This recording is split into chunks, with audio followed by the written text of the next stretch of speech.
Hello student, so let's start the previous topic. Today we will discuss about the nucleus. Okay, nucleus का एक structure का एक दूसरा structure था nucleolus. Nucleolus क्या होता है? जनरली वन और more round body is called nucleoli.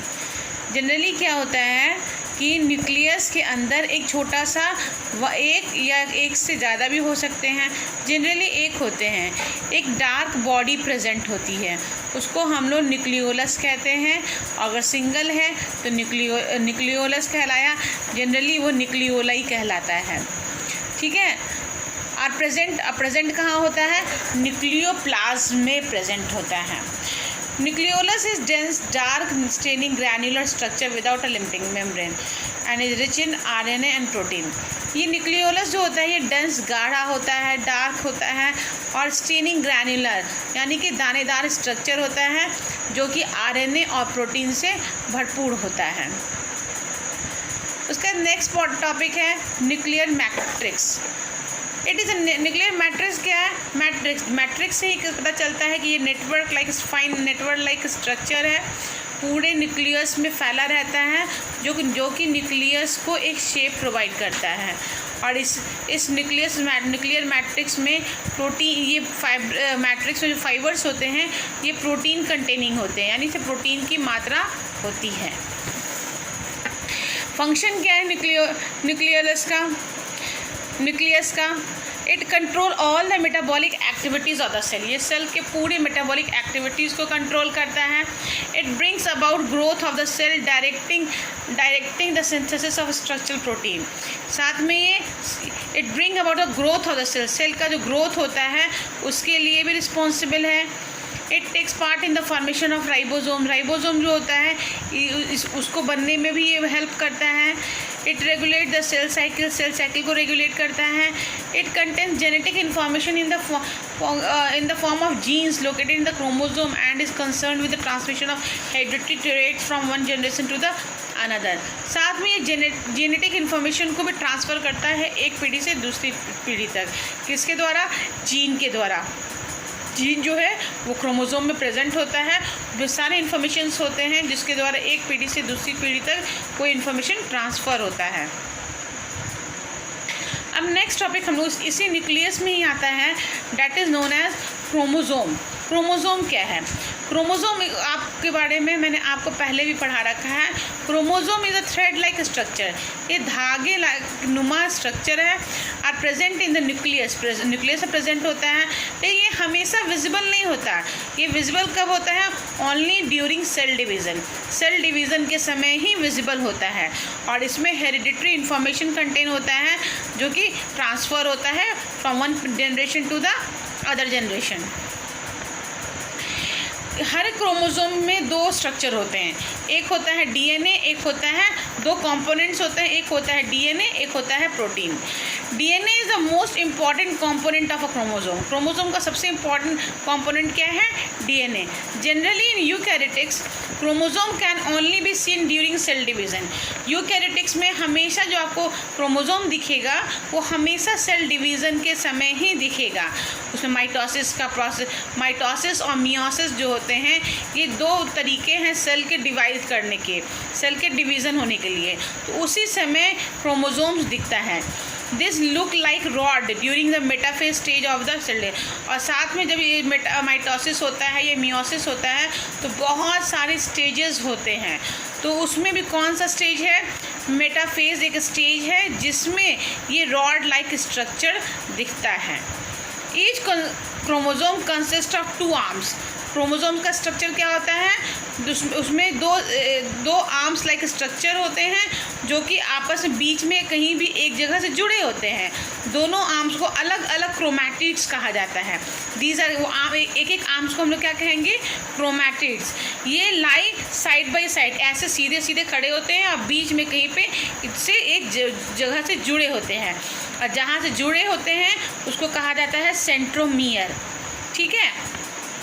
The detail structure of a chromosome हम लोग और आप हाइयर क्लास में पढ़ेंगे, लेकिन यहाँ पे मैं क्रोमोसोम्स के टाइप्स वगैरह बता देती हूँ. तो दो स्पिंडल लाइक स्ट्रक्चर होता है, दो आपस में जुड़े होते हैं, अब बीच में कहीं पर यहाँ पे जुड़े रहेंगे। ये दोनों हर एक दोनों कहलाया क्रोमैटिड्स, और दोनों जो जिससे जुड़ा हुआ है वो कहलाता है सेंट्रोमियर। ठीक है। टाइप्स ऑफ क्रोमोसोम, ये according to presence of centromere chromosomes का टाइप रखा गया है कि कहाँ से जुड़ा हुआ है। जैसे chromosome have either equal arms हो सकता है या अनइक्वल आर्म्स भी हो सकता है। ये सब डिपेंड करता है कि पोजीशन ऑफ सेंट्रोमियर क्या है, जहाँ पे सेंट्रोमियर कहाँ पे सेंट्रोमियर प्रेजेंट है उसी पर डिपेंड करता है। तो 4 तरह के क्रोमोसोम्स होते हैं, मेटासेंट्रिक, सब मेटासेंट्रिक, एसेंट्रिक, एक्रोसेंट्रिक और टेलोसेंट्रिक। मेटासेंट्रिक क्या हुआ? The chromosome in which the centromere is near the middle, जो लगभग मिडल में सेंट्रोमियर प्रेजेंट होगा तो ऑब्वियसली दोनों आर्म्स उसके इक्वल लगभग होंगे, तो उसको कहा जाएगा मेटासेंट्रिक। सब metacentric, the chromosome in which centromere is slightly away, यानी बीच से हल्का सा दूर है, स्लाइटली अवे है। ठीक है। Two arms are almost equal, almost लगभग इक्वल हैं, तो इसको कहा जाएगा सब मेटासेंट्रिक क्रोमोसोम। ठीक है। उसके बाद तीसरा है acrocentric, the chromosome in which the centromere is near the end of the consequently one arm is very short and other are very long, यानी कि सेंट्रोमियर लगभग एंड में प्रेजेंट है, तो उसको कहा जाए, जिसके कारण एक आर्म बहुत लंबा है, एक आर्म बिल्कुल छोटा है, जिसके उसको कहा जाता है एक्रोसेंट्रिक। टेलोसेंट्रिक क्या होगा? क्रोमोसोम जो है वो टिप पर प्रेजेंट है। ठीक है। टिप पर प्रेजेंट होने के कारण chromosomes arms are one side only, तो उसके आर्म्स सिर्फ एक ही साइड प्रेजेंट होंगे, तो इसको कहा जाएगा टेलोसेंट्रिक क्रोमोसोम। ये 4 तरह के क्रोमोसोम्स होते हैं। अब बात करते हैं हम लोग डिप्लॉइड और हैप्लॉइड नंबर का क्रोमोसोम। डिप्लॉइड क्या होता है? Generally in eukaryotic species have a fix number of chromosome. जितने भी हमारे यहाँ यूकैरियोटिक स्पीसीज होते हैं सब में क्रोमोसोम्स की मात्रा फिक्स होती है। The number of chromosome varies in from minimum to few hundred.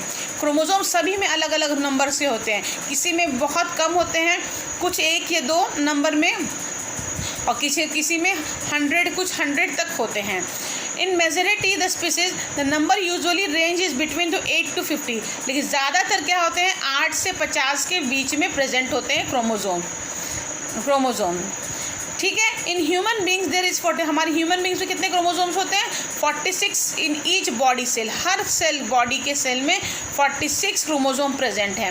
There is always a pair of chromosome of each kind, और हर एक का एक पेयर ऑफ क्रोमोसोम है, इसलिए हम लोग कहते हैं 23 पेयर ऑफ क्रोमोसोम्स हम लोग के पास है। The pair condition of chromosome is, जहाँ पे पेयर कंडीशन में क्रोमोसोम प्रेजेंट हो उसको हम लोग डिप्लॉइड कहते हैं। A cell which has full number of chromosome, ठीक है, that is 2 of each kind, तो हर तरह का 2 क्रोमोसोम होगा तो उसको हम डिप्लॉइड क्रोमोसोम कहेंगे। तो हम लोग क्या है, हमारे पास डिप्लॉइड सेल है, बॉडी सेल जो है ह्यूमन बॉडी में वो डिप्लॉइड है। वहीं पे अ set comprising of unpair of chromosome, वहीं पे अनपेयर ऑफ क्रोमोसोम प्रेजेंट होता है, हर तरह का अलग एक ही क्रोमोसोम हो। A set comprising of unpair of chromosome of each kind is said to be haploid, वो हैप्लॉइड क्रोमोसोम्स होगा। And a cell which has half number of chromosome, यानी 1 ऑफ ईच काइंड, एक तरह का नहीं होना चाहिए, हर तरह के लिए एक ही क्रोमोसोम होना चाहिए, तो उसको कहेंगे हैप्लॉइड सेल। जैसे कि ह्यूमन बींग्स के गैमेट्स जब आते हैं, मेल से गैमेट्स आते हैं, स्पर्म, या फीमेल से ओवम, जो भी आते हैं तो ये n नंबर ऑफ क्रोमोसोम्स आते हैं, तो ये क्या हैं, ये हैप्लॉइड क्रोमोसोम्स हैं। ठीक है। और हम लोग के शरीर में क्या होता है, डिप्लॉइड होता है, 23 पेयर्स ऑफ क्रोमोसोम्स होते हैं, ये डिप्लॉइड है। और मेल और फीमेल के बॉडी से स्पर्म ओवम आते हैं तो वो n नंबर ऑफ, यानी एक क्रोमोसोम लेके आते हैं हर एक का, तो ये n, इसको हम लोग कहेंगे हैप्लॉइड। तो 46 chromosomes in each body cell in human being represent diploid number, and 23 chromosomes in gametes in human beings represent the haploid numbers. Okay, आज के लिए इतना ही। नेक्स्ट डे हम लोग स्टार्ट करेंगे साइटोप्लाज्म। ठीक है।